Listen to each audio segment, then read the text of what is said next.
آج سے 1384 برس قبل تقریباً آج کے دن حضرت عمر فاروق رضی اللہ تعالی عنہ پر قاتلانہ حملہ ہوا تھا،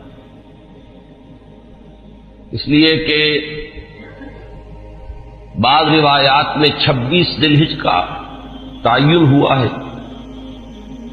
اور بعض میں الفاظ یہ آئے ہیں کہ ذو الحجہ کے 4 دن باقی تھے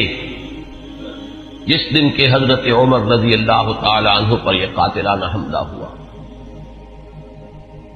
حج سے واپسی کو ابھی چند ہی دن ہوئے تھے،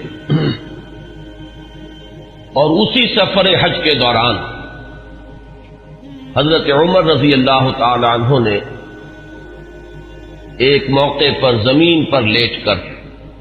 اور ہاتھ آسمان کی طرف پھیلا کر اللہ سے دعا کی تھی کہ پروردگار، میری ذمہ داریاں بہت بڑھ گئی ہیں، اب میرے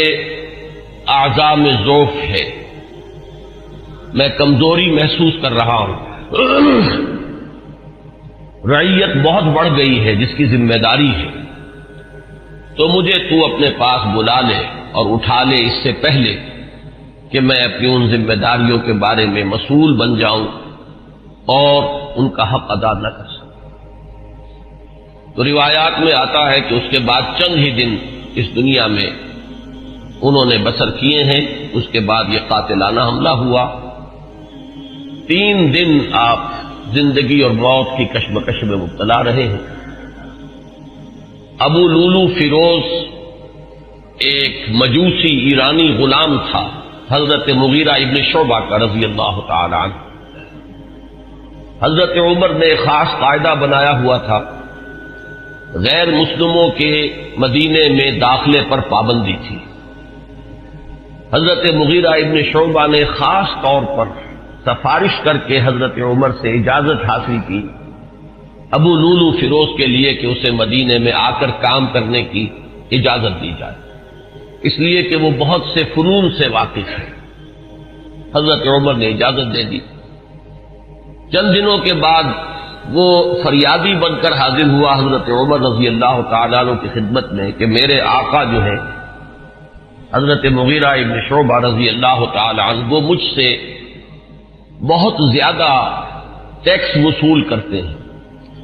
یعنی یہ معاملہ تھا کہ جو غلام ہوتے تھے وہ اپنا کام کرتے تھے، لیکن اپنی آمدنی میں سے ایک حصہ وہ اپنے ان آقاؤں کو دیتے تھے کہ جن کی وہ غلامی میں تھے۔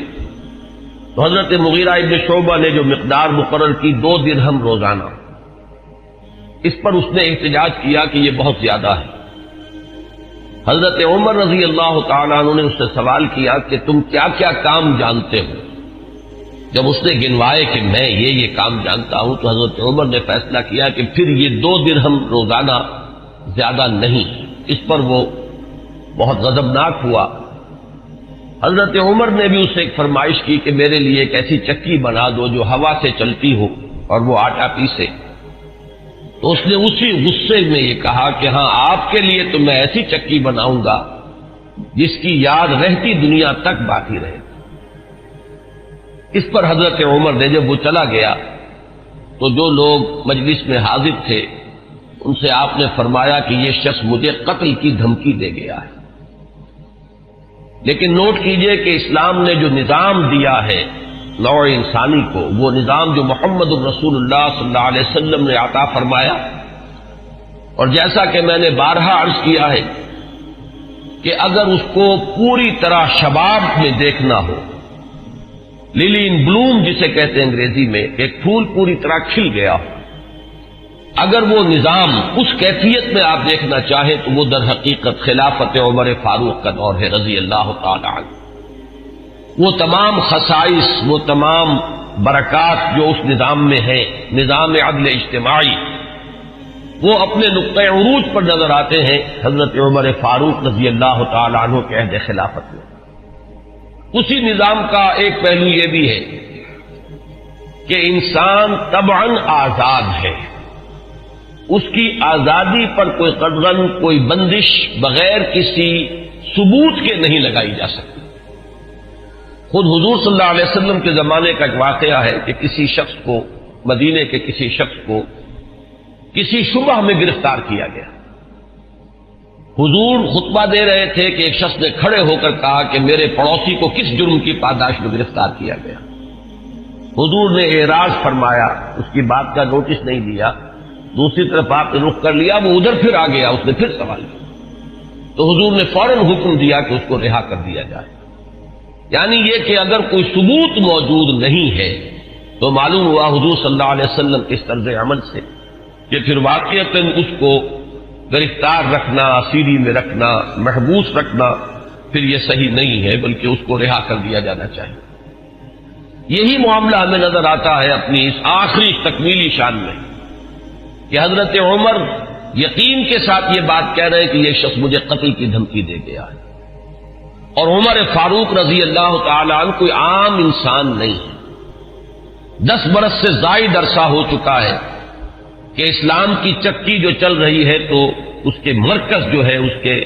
جیسے کہ میں نے مثال دی تھی کہ حضرت علی رضی اللہ تعالی عنہ نے جب ایک موقع پر فارس کے محاذ پر، ایران کے محاذ پر صورتحال کچھ مخدوش ہو گئی تھی تو حضرت عمر نے یہ ارادہ کیا تھا کہ وہ خود محاذ پر جائیں اور مسلمان افواج کی کمان خود کریں، تو حضرت علی نے مخالفت کی تھی اور انہوں نے مشورہ دیا تھا اور یہ الفاظ فرمائے تھے کہ آپ کا اپنی جگہ سے ہل جانا یہ تو پورے اس نظام کے درہم برہم کرنے کا سبب بن سکتا ہے، اور یہی تشبیہ دی تھی کہ چکی اسی وقت تک چلتی ہے جبکہ اس کی وہ کلی اپنی جگہ پر قائم رہے۔ تو آپ کی مثال تو اس پورے نظام کے لیے کلی کسی ہے۔ تو 10 برس تک وہ چکی جو ہے گھوم رہی تھی اسی شخصیت کے گرد، اور کتنے فتوحات کا دائرہ کہاں سے کہاں تک پہنچا تھا۔ اتنی بڑی کوئی سلطنت اس سے پہلے تاریخ انسانی میں کبھی وجود ہی میں نہیں آئی تھی، لیکن یہ کہ اس کے باوجود کہ اتنی عظیم سلطنت کے ذمہ دار ترین فرد ہیں حضرت عمر، میں حاکم کا لفظ استعمال نہیں کرنا چاہتا اس لیے کہ یہ لفظ بھی ہمارے اس نظام میں عدل اجتماعی کے ساتھ مناسبت نہیں رکھتا، نہ وہ حاکم تھے نہ حکمران تھے، وہ تو سید القوم خادمہم کی کامل مثال جو ہو سکتی ہے وہ حضرت عمر فاروق ہے رضی اللہ تعالی عنہ۔ لیکن یہ کہ اس نظام کی ذمہ دار ترین شخصیت ہے حضرت عمر، لیکن انہوں نے اپنے حفاظت کا کوئی اہتمام نہیں کیا، کوئی باڈی گارڈ کا انتظام نہیں کیا، دوسری طرف یہ کہ اس شخص کو قید نہیں کیا، اسے مدینے سے شہر بدر نہیں کیا، بلکہ یہ کہ چونکہ یقین ہے اس بات پر کہ زندگی اور موت اللہ کے ہاتھ میں ہے، لہذا وہ ہمیں نظر آتا ہے کہ ایک طرف توکل اس کی یہ شان ہے، دوسری طرف فراست کا یہ عالم ہے کہ اس کے اس جملے کی بات آپ نے پالی ہے کہ یہ مجھے قتل کی دھمکی دے گیا ہے، تیسری طرف اسلامی نظام میں لوگوں کی آزادی کا جو عالم ہے وہ نمایاں ہو رہا ہے، ایک ایسے شخص کو جس کے بارے میں شک ہے اس کو گرفتار نہیں کیا جا رہا، اس کے خلاف کوئی تعدیبی کارروائی نہیں ہو رہی۔ بہرحال اس شخص نے چند ہی دن کے بعد فجر کی نماز جب حضرت عمر فاروق ادا کرنے کے لیے آگے بڑھے ہیں اور آپ نے نیت باندھی، یہ شخص پہلی صف میں موجود تھا اور اس کا خنجر جو ہے 2 دھاری خنجر، دونوں طرف اس کے جو ہے وہ دھار تھی، اس کو اس نے حضرت عمر رضی اللہ تعالی عنہ پر جو وار کیے تو 6 وار حضرت عمر پر اس نے پے بپے کیے، حضرت عمر گر گئے رضی اللہ تعالی عنہ۔ حضرت عبد الرحمن ابن عوف نے مختصر ترین صورتوں کے ساتھ پھر وہ نماز فجر ادا کروائی۔ نماز کا یہ عالم ہے کہ یہ نہیں ہوا کہ وہ درہم برہم ہو گیا ہو نظام، لیکن یہ کہ چونکہ جیسے کہ میں ابھی یہ لفظ استعمال کر رہا تھا کہ اس وقت جو وہ نظام مملکت تھا یا نظام حکومت تھا اس میں مرکزی حیثیت حضرت عمر فاروق کی تھی رضی اللہ تعالی عنہ، اسی طرح اسلام کے نظام میں یہ اقامت صلاۃ ہے کہ اس کی وہی اہمیت ہے کہ اگرچہ حضرت عمر فاروق زخمی ہو گئے، گر گئے، لیکن جماعت کا نظام وہ درہم برہم نہیں ہوا ہے، نماز ادا کی گئی ہے 2 رکعتیں جو ہیں مختصر ترین قرات کے ساتھ۔ پھر لوگوں نے اس کو پکڑنے کی کوشش کی ہے تو اس نے مزید وار کر کے 13 افراد کو اور زخمی کیا۔ ایک شخص جب اس طریقے سے بکھرا ہوا ہو اور دوسرے لوگ تیار نہ ہو تو صورتحال سمجھ میں آتی ہے۔ ان میں سے 6 حضرات جو ہیں وہ شہید ہو گئے۔ معاملہ صرف حضرت عمر کا نہیں، پکڑنے کی جب کوششیں ہر طرح سے ناکام ہو گئی تو کسی عراقی شخص کے بارے میں آتا ہے کہ اس نے کوئی کپڑا کمبل وغیرہ اس کے اوپر ڈالا ہے تب وہ قابو میں آیا ہے، لیکن پھر اس نے فوراً خودکشی کر دی۔ حضرت عمر رضی اللہ تعالیٰ عنہ نے سوال کیا، جیسے ہی آپ اس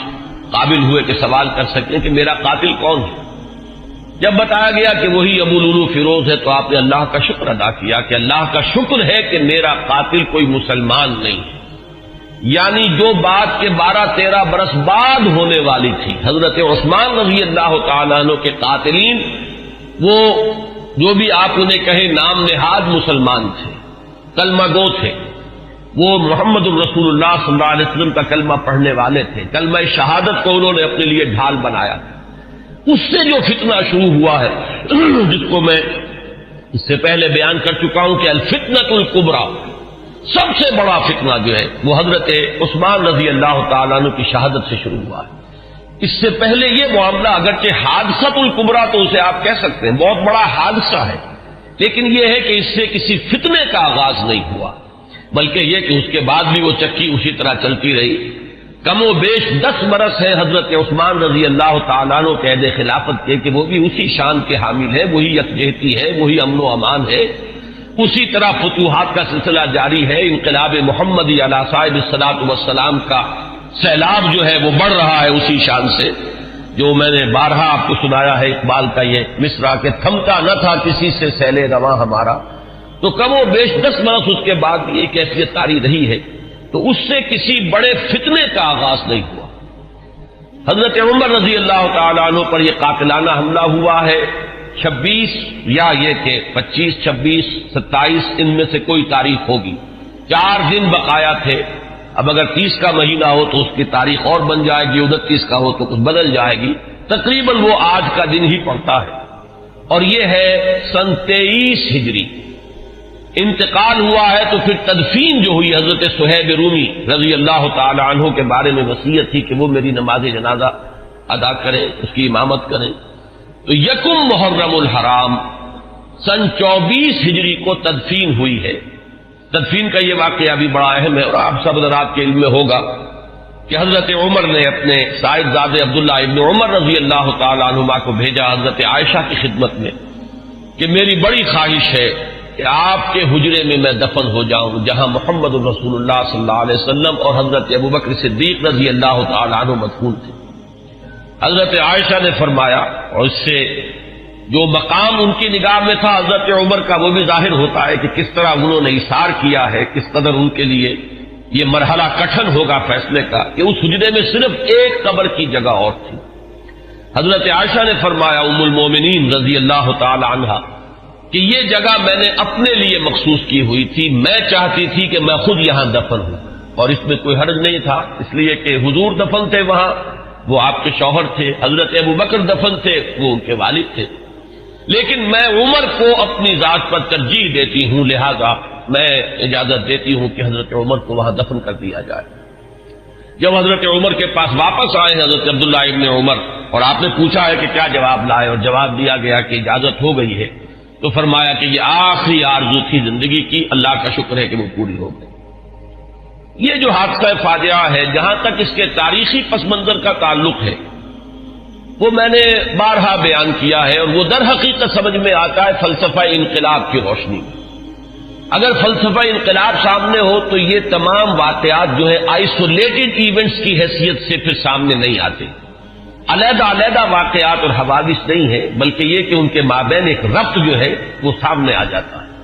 یہی فرق ہے تاریخ اور فلسفہ تاریخ میں۔ تاریخ اپنی جگہ ایک شعبہ علم ہے، اور فلسفہ تاریخ اپنی جگہ ایک مستقل فن ہے۔ تاریخ میں واقعات جو ہے وہ پیش نظر ہوتے ہیں، اور فلسفہ تاریخ جو ہے وہ ان واقعات کا پس منظر، ان کے اسباب و علل، ان کے عواقب و نتائج، پھر ان کے مابین ربط اور تعلق جو ہے وہ ان کو تلاش کرتا ہے۔ ظاہر بات ہے کہ اس دنیا میں جو حوادث رونما ہوتے ہیں، جو واقعات ہیں، کوئی نہ کوئی ان کے اسباب کا سلسلہ ہوتا ہے، کہ جیسے آپ کو معلوم ہے کہ فساد خون ہے تو پھوڑا کہیں ادھر نکل آیا، کہیں ادھر نکل آیا، کہیں ٹانگ پہ نکل آیا، کہیں بازو پر نکل آیا، تو وہ علیحدہ علیحدہ پھوڑے نظر آتے ہیں، لیکن یہ کہ ایک طبیب جانتا ہے کہ در حقیقت یہ ایک ہی مرض ہے جس کا کہ یہ ظہور ہو رہا ہے، سبب ایک ہے، یہ سلسلہ اندر جو ہے جڑا ہوا ہے۔ تو فلسفہ انقلاب کے حوالے سے جو باتیں میں بارہا عرض کر چکا ہوں، میرا اصل میں آج کا اصل موضوع وہ نہیں ہے. میں آج تو اذکار فاروقی رضی اللہ تعالی عنہ، حضرت عمر کی سیرت کے بعض پہلو اور ان کی عظمت کا کچھ بیان کرنا چاہتا ہوں. اور اس کے لیے بھی آج کی میری تقریر جو ہے بالکل مختلف ہوگی کہ میں باضابطہ یہ کتاب لے کر آیا ہوں تاریخ الخلفاء سیوطی کی رحمہ اللہ، اور اس سے میں کچھ احادیث کچھ روایات پڑھ کر سنانا چاہتا ہوں، تاکہ صرف وہ ایک ہوائی قسم کی بات نہ ہو کہ جس کے بارے میں یہ گمان کیا جائے کہ یہ کسی خطیب کی خطابت ہے یا کوئی لفاظی ہے، بلکہ الفاظ سامنے آئیں جو محمد الرسول اللہ صلی اللہ علیہ وسلم نے فرمائے یا جو اور دوسرے صحابہ کرام نے حضرت عمر کی شان میں بیان کیے ہیں. تو میں باضابطہ آج وہ عبارتیں آپ کو پڑھ کر سناؤں گا، لیکن اس وقت میں چند منٹوں میں دہرا دیتا ہوں کہ وہ فلسفہ انقلاب کے حوالے سے بات کیا ہے کہ وہ اگر سامنے ہو تو یہ تمام واقعات جو ہیں بالکل ایک سلسلے کی کڑیاں نظر آئیں گی. یہ میں نے بار عرض کیا ہے کہ انقلاب جو ہے اس کا خاصہ یہ ہے کہ پہلے وہ کسی ایک ملک میں آتا ہے اور ایک بڑی جان گسل ایک جد و جہد ہے اور بڑی طویل ایک جد و جہد ہے جس کے بعد انقلاب آتا ہے. اس لیے کہ انقلاب کے معنی چہروں یا ہاتھوں کا بدلنا نہیں ہے بلکہ نظام کا بدلنا ہے. نظام جب بدلتا ہے تو جو سابق نظام کے اندر جن لوگوں کے مفادات وابستہ ہوتے ہیں، جن کا ویسٹڈ انٹرسٹ ہوتا ہے، وہ کبھی یہ برداشت نہیں کرتے ایک طبقے کی حیثیت سے کہ ان کے مفادات پر کوئی زد بڑھے. وہ اسٹیٹس کو چاہتے ہیں کہ جیسا ہے ویسا رہے، اس میں کوئی تبدیلی بنیادی طور پر اس نظام میں نہ آئے. یہ تو ہو جائے کوئی حرج نہیں کہ ایک چچا نہیں تو بھتیجا آ جائے، بھتیجا نہیں تو چچا آ جائے، ایک بھائی نہیں دوسرا بھائی برسر اقتدار آ جائے، ایک جاگیردار نہیں دوسرا جاگیردار آ جائے. بہرحال وہ اپنا ہی بھائی بند ہے، وہ جاگیرداروں کے مفادات ہی کو پیش نظر رکھے گا. ایک سرمایہ دار نہیں دوسرا سرمایہ دار آ جائے تو یہ تو ہو جائے کوئی حرج نہیں کہ گاؤں رفت اور خر آمد یا خر رفت و گاؤں آمد، اس میں کوئی حرج نہیں، لیکن کوئی بنیادی تبدیلی نہ ہو. انقلاب بنیادی طور پر نظام کو بدلتا ہے، لہذا بڑی زبردست جد و جہد اور کشمکش کے بعد ہی انقلاب دنیا میں آتا ہے. اس کے 6 مراحل میں نے بارہا بیان کیے. آخری چیز جو ہوتی ہے وہ یہ ہے کہ جب مخالف انقلاب قوتیں یہ دیکھتی ہیں کہ اب ہمارا بس نہیں چل رہا، یہ انقلاب تو اب جیسے آپ آج کل ایک الفاظ عوامی نعرے کے طور پر سنتے کہ آوے ہی آوے، کہ اب تو نظر آ رہا ہے کہ انقلاب تو آئے گا، اس کا کوئی راستہ روکنے والا نہیں ہے. تو آخری حربہ ان کا یہ ہوتا ہے کہ اس وقت وہ کونوں کھدروں میں دبک جاتے ہیں اور منتظر رہتے ہیں کہ پھر کبھی کوئی موقع آئے، کوئی بہت ہی مناسب موقع، کوئی اپورچن مومنٹ کہ اس پر پھر ہم ضربے کاری دوبارہ لگائیں. اس وقت دبک جاؤ، اس وقت جو ہے اپنے سر نیچے کر. اس کو کہتے ہیں کاؤنٹر ریولوشنری موومنٹ. تو حضور صلی اللہ علیہ وسلم کی 20 سالہ جد و جہد کے نتیجے میں جب عرب میں انقلاب کی تکمیل ہو گئی تو مخالف انقلاب قوتوں نے بھی اس وقت جو ہے گردن جھکا دی. وہ منتظر تھے کہ پھر کوئی موقع آئے تو ہم کھڑے ہو جائیں اور پھر اس انقلاب کو ناکام کریں. یہ در حقیقت ہوا ہے پھر خلافت ابوبکر صدیق رضی اللہ تعالیٰ عنہ کے زمانے میں. حضور کا انتقال ہوا، مسلمانوں کے دل زخمی تھے، مسلمانوں کا مورال ظاہر بات ہے، اس کا آپ تصور کیجئے کتنا جو ہے اس وقت مجروح ہو چکا تھا. اس وقت پھر یہ قوتیں ابری ہیں. ایک طرف تو نئے مدعیان نبوت کھڑے ہو گئے اسلام کی بیخکنی کے لیے، دوسری طرف زکوٰۃ کے مانعین منکرین زکوٰۃ کا مطلب یہ نہیں ہے کہ انہوں نے زکوٰۃ کا انکار کیا تھا، صرف یہ کہتے تھے کہ ہم حکومت کو ادا نہیں کریں گے، اپنے طور پر کریں گے. یہ دو قوتیں جو ابری ہیں دونوں کی دونوں اندرون ملک عرب سے ابری ہیں. کوئی باہر کی قوت اس میں نہیں تھی بلکہ اندرون ملک عرب، کیونکہ ابھی تک انقلاب کی تکمیل بھی تو عرب ہی کی حد تک ہوئی تھی. تو جو مخالف انقلاب قوتیں وہ بھی وہیں سے ابری. حضرت ابوبکر صدیق رضی اللہ تعالیٰ عنہ کے مناقب کا یہ بہت اہم باب ہے کہ ایک آئرن ول کے ساتھ، ایک آہنی عظیمت کے ساتھ، بلکہ یوں کہیے کہ کوہ ہمالیہ جیسی عظیمت کے ساتھ انہوں نے مقابلہ کیا اور ان تمام مخالف انقلاب تحریکوں کو اور قوتوں کو کچل کر اور پھر انہوں نے ذمہ داری جو ہے سنبھالی حضرت عمر فاروق کو، اور بہت جلد وہ تو اللہ تعالیٰ کے حضور میں اور محمد الرسول اللہ صلی اللہ علیہ وسلم کی رفاقت کے لیے وہ آخرت میں روانہ ہو گئے. اب جو دور آیا ہے جس کا آغاز حضرت ابو بکر کے زمانے میں ہوا تھا، ویسے تو یہ کہ غزوہ تبوک اور غزوہ موتا حضور کی حیات طیبہ میں ہوئے ہیں، لیکن ابھی تک کوئی فتوحات کا دائرہ جو ہے حضور کے زمانے میں نہیں تھا. حضرت ابوبکر کے زمانے میں فتوحات کا معاملہ شروع ہوا. شام میں پیش قدمی ہوئی, کچھ عراق کے اندر بھی پیش قدمی ہوئی. یہ شام عرب, عراق عرب, اصل میں یہ عرب ہی کے ملک کے حصے ہیں جن پر کے چونکہ زرخیز علاقے تھے تو اس وقت کی دو سپر پاورز نے قبضہ کیا ہوا تھا. شام عرب پر قبضہ تھا سلطنت روما کا, اور عراق عرب پر قبضہ تھا سلطنت فارس کا. تو اصل میں تو یہ عرب علاقے تھے. بہرحال حضرت ابوبکر صدیق کے زمانے میں فتوحات ہوئی, کچھ شام میں, کچھ عراق میں. پھر اصل جو فتوحات کا سیلاب تھا وہ حضرت عمر کے زمانے میں آگے آیا ہے, اور اس میں آپ کو معلوم ہے پورا شام فتح ہوا, پورا ایران فتح ہوا, اور کہاں سے کہاں تک حدود پہنچ گئے. اب جو مخالف انقلاب قوتیں ابھری ہیں, ظاہر بات ہے کہ وہ اب بیرون سے تھیں. ایک اندرون سے سازش, یہودی سازش عبداللہ ابن سبا کی, اور دوسری طرف یہ کہ عجمی انتقام. اس لیے کہ جہاں تک تعلق ہے سلطنت روما کا, ایک تو یہ کہ وہ بالکل ختم نہیں ہوئی تھی, ابھی اس کے شمالی افریقہ کے مقبوضات بھی بقایا تھے, ابھی اس کے پاس جس کو آپ ایشیا مائنر کہتے ہیں, ایشیائے کوچک, وہ بھی باقی تھا, اس کے اور یورپین مقبوضات بھی ابھی باقی تھے, تو وہ بالکل ختم نہیں ہوئی تھی. صرف یہ ہے کہ یوں سمجھیے کہ ایک ٹانگ اس کی ٹوٹ گئی تھی کہ ویسٹ ایشیا سے تقریباً اسے بے دخل کر دیا گیا. جبکہ سلطنت ایران کا معاملہ یہ کہ وہ تو بالکل ختم ہو گئی, اس کی دھجیاں اڑ گئیں, اس کا کوئی وجود نہیں رہا. وہ جو سلسلہ چلا آ رہا تھا ان کے ہاں ایک شہنشاہی سلسلہ, وہ ختم ہو کر رہ گیا. اس اعتبار سے جو اصل رد عمل ہوا ہے اس مرحلے پر وہ ایران کی طرف سے ہوا ہے. ایرانی ویسے بھی شاہ پرست اور نسل پرست لوگ ہیں, ان کے اندر اپنی نسل کی برتری کا اور عربوں کی تحقیر کا جذبہ جو ہے یہ ہمیشہ سے پایا جاتا ہے کہ عربوں کو وہ کچھ تسلیم کرنے کو تیار ہی نہیں تھے. اب جب حضرت عمر کے ہاتھوں یہ معاملہ ہوا اور سلطنت کسریٰ جو ہے پارا پارا ہو گئی اور اس کا سلسلہ ختم ہو گیا, تو در حقیقت اب دوسرا انتقام جو ہے وہ آیا ہے یہ باہر سے. اور یہ جو معاملہ تھا حضرت عمر کی شہادت کا, یہ کوئی آئسولیٹڈ فیکٹ نہیں ہے, آئسولیٹڈ ایونٹ نہیں ہے. اگرچہ جیسے اس کو میں نے بیان کیا واقعات تو یہی ہیں, اس سے زیادہ جو ہے اس کا کوئی ثبوت تو تاریخ کے اندر جو ہے ہمیں نہیں مل سکے گا. لیکن یہ ہے کہ یہ سب کو معلوم ہے کہ جو گورنر تھا ایک ایرانی, وہ اس کی پشت پر تھا, اور اس گورنر ہی کی شہ پر اس نے یہ سارا اقدام کیا ہے, اور مجوسی تھا, ایرانی تھا. اس نے انتقام لیا ہے حضرت عمر فاروق رضی اللہ تعالی عنہ سے. اس کے بعد یہ بات آگے بڑھی, اور جیسا کہ میں نے عرض کیا کہ پھر یہودی سازش بھی جب سامنے آئی ہے, اور پھر یہودی سازش اور عجمی انتقام, یہ دونوں نے مل کر پھر وہ شکل اختیار کی ہے کہ جو الفتنۃ الکبریٰ حضرت عثمان رضی اللہ تعالیٰ عنہ کی شہادت جو جس کا نتیجہ نکلی. تو اگر اس کو آپ سمجھیں گے تو یہ بالکل سمجھ میں آنے والی بات ہے. یہ کوئی ایسا نہیں ہے کہ کوئی بالکل ہی یعنی انوکھی باتیں ہو, بلکہ یہ سمجھ میں آنے والی باتیں ہیں. تاریخ کے یہ حقائق ہیں, ان اصولوں کو سامنے رکھا جائے تو ہر چیز اپنے صحیح پرسپیکٹو میں نظر آ جاتی. لیکن جیسا کہ میں نے عرض کیا, میں آج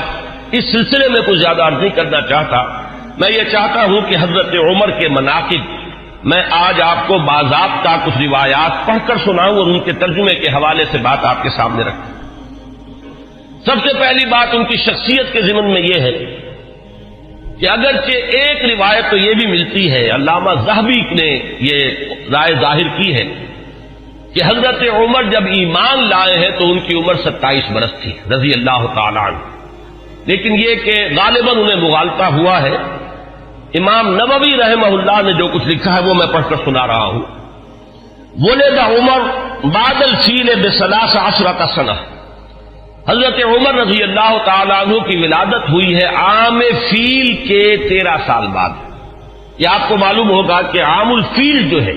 جس سال کے ابرہہ نے حملہ کیا تھا خانہ کعبہ پر, وہ آیا تھا لے کر مکے پر چڑھائی کے لیے, اپنے ہاتھیوں کے ساتھ اپنا ایک لشکر جرار لے کر آیا تھا. اسی سال حضور کی ولادت باسعادت ہوئی. 13 برس بعد حضرت عمر کی ولادت ہے. گویا کہ جب آفتاب نبوت طلوع ہوا ہے, یعنی جب کہ وحی کا آغاز ہوا ہے, تو حضرت عمر رضی اللہ تعالیٰ عنہ کی عمر 27 برس تھی. اور چھٹے سال, اس پہ بالکل اتفاق ہے کہ چھٹے سال نبوت میں, یعنی جب کہ حضور صلی اللہ علیہ وسلم کو آغاز وحی کو آپ پر 6 برس ہو چکے تھے, اس سال یہ ایمان لائے. اس میں کسی اختلاف کی گنجائش نہیں ہے. بلکہ یہ کہ حضرت حمزہ رضی اللہ تعالیٰ عنہ کا بھی چونکہ سال ایمان لانے کا سال وہی ہے، لہذا اس میں ذرا سا مجھے آج تحقیق کرنی پڑی تو معلوم ہوا کہ حضرت حمزہ پہلے ایمان لائے ہیں، حضرت عمر بعد میں۔ فرق جو ہے وہ صرف 3 دن کا ہے، حضرت حمزہ 3 دن قبل ایمان لائے ہیں اور حضرت عمر رضی اللہ تعالی عنہ یہ 3 دن کے بعد ایمان لائے۔ تو جس وقت وہ ایمان لائے ہیں اس کا مطلب یہ ہے کہ 33 برس عمر تھی حضرت عمر رضی اللہ تعالی عنہ کی، اور جب آپ کا انتقال ہوا ہے، شہادت ہوئی ہے، تو 63 برس عمر تھی، اور یہ وہی عمر ہے جس میں کہ حضور صلی اللہ علیہ وسلم کا انتقال ہوا اور حضرت ابوبکر کا انتقال ہوا۔ یعنی جو قرب اور اعتبارات سے ہے، صاحبین کو، شیخین کو، جو بھی آپ انہیں کہیں، حضرت ابوبکر حضرت عمر رضی اللہ تعالی عنہما، ان دونوں کی جو مشابہتیں حضور کے ساتھ ہیں وہ اس پہلو سے بھی ہے کہ اس دنیاوی زندگی جو ہے اس کا کی وہی مقدار ہے، اتنے ہی عرصے حضور اس دنیا میں رہے ہیں، اس حیات دنیاوی میں، اور اتنے ہی عرصے حضرت ابوبکر اور حضرت عمر رضی اللہ تعالی عنہما۔ اس کے بعد چند الفاظ جو امام نبوی کے ہیں وہ میں آپ کو پڑھ کر سنا رہا ہوں۔ وَكَانَ مِنْ أَشْرَافِ قُرَيْشِ، قریش کے انتہائی جو باعزت گھرانے ہیں ان میں سے ان کا تعلق ہے، یہ بنو عدی سے تعلق رکھتے تھے، اور 8ویں پشت میں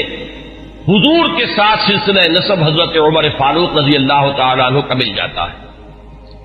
وَإِلَيْهِ كَانَتِ السِّفَارَةُ فِي الْجَاهِلِيَّةِ، اب ان کا جو مقام جاہلیت میں تھا، اس میں بھی سمجھیے ایام جاہلیت سے مراد ہے اسلام لانے سے پہلے جو ان کا مقام اپنے اس نظام میں تھا جو قبائلی نظام تھا عرب کے اندر، قریش میں ان کی حیثیت کیا تھی؟ تو وَإِلَيْهِ كَانَتِ السِّفَارَةُ فِي الْجَاهِلِيَّةِ كانت قریش اذا وقعت الحرب بینہم اور بینہم وبین غیرہم بعثوا سفیرا اے رسولا واذا نافرہم منافر اور فاخرہم مفاخر بعثوہ منافرا اور مفاخرا۔ اب یہ قبائلی زندگی کا پورا نقشہ اس عبارت میں آ گیا ہے کہ جہاں کہیں کوئی جنگ ہوتی تھی، جھگڑا ہوتا تھا قریش کا خود اپنے اندر 2 گھرانوں کے مابین، یا قریش کا بحیثیت قبیلہ کسی دوسرے قبیلے سے، تو حضرت عمر کو سفیر کی حیثیت سے بھیجا جاتا تھا، یہ ان کا مقام ہے۔ اور اگر کہیں کوئی مفاخرت ہو جاتی تھی، کہیں کسی بڑے شاعر اور خطیب نے کھڑے ہو کر وہ اپنے قبیلے کے جو ہے مفاخر بیان کیے، تو وہاں پر پھر مقابلے کے لیے بھی، اس تفاخر کے لیے بھی حضرت عمر کو بھیجا جاتا تھا۔ تو یہ ان کا مقام اپنی اس زندگی میں تھا۔ یہیں پر نوٹ کر لیجئے کہ حضرت ابوبکر صدیق رضی اللہ تعالیٰ عنہ کے بارے میں بھی میں نے آپ کو بتایا کہ اسلام لانے سے قبل قریش میں ان کا یہ مقام تھا کہ دیت کے فیصلے وہ کرتے تھے۔ قبائلی زندگی میں سب سے زیادہ نازک معاملہ ہوتا ہے مقدمات قتل کا فیصلہ، اور ظاہر بات ہے کہ اگر کہیں اپنے گھرانوں کے اندر ہی قتل کا معاملہ ہو گیا ہے تو جان کے بدلے جان کے بجائے اس میں کوشش کی جاتی تھی کہ جو بھی خون بہا ہے وہ دے کر تو جو قاتل ہے کیونکہ اپنے ہی قبیلے کا فرد ہے اس کی جان بچائی جائے۔ اب اس میں تعین کرنا کہ کتنا خون بہا ہو، یہ کام جو ہے حضرت ابوبکر رضی اللہ تعالیٰ عنہ کے سپرد تھا۔ تو اس سے بھی اندازہ ہوتا ہے کہ ان کا مقام اپنے اس نظام میں جو پہلے سے قائم تھا وہ کیا تھا۔ بالکل اسی طرح کا معاملہ جو ہے وہ حضرت عمر رضی اللہ تعالیٰ عنہ کا۔ حضرت عمر کے اسلام کے بارے میں بہت سی روایات آپ نے سنی ہوں گی، اور میں بھی پہلے کئی مرتبہ بیان کر چکا ہوں۔ میں نے جو اس دور میں مزید مطالعہ کیا تو معلوم ہوا کہ بعض روایات اور بھی ہیں کہ جس سے یہ اندازہ ہوتا ہے کہ جو ان کی ہمشیرہ اور بہنوئی حضرت فاطمہ بنت خطاب اور حضرت سعید ابن زید رضی اللہ تعالی عنہما، ان کے ساتھ جو واقعہ ہوا،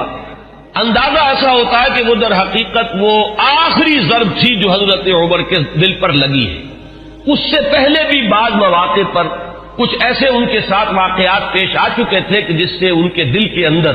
ایک کشمکش جو ہے وہ شروع ہو چکی تھی۔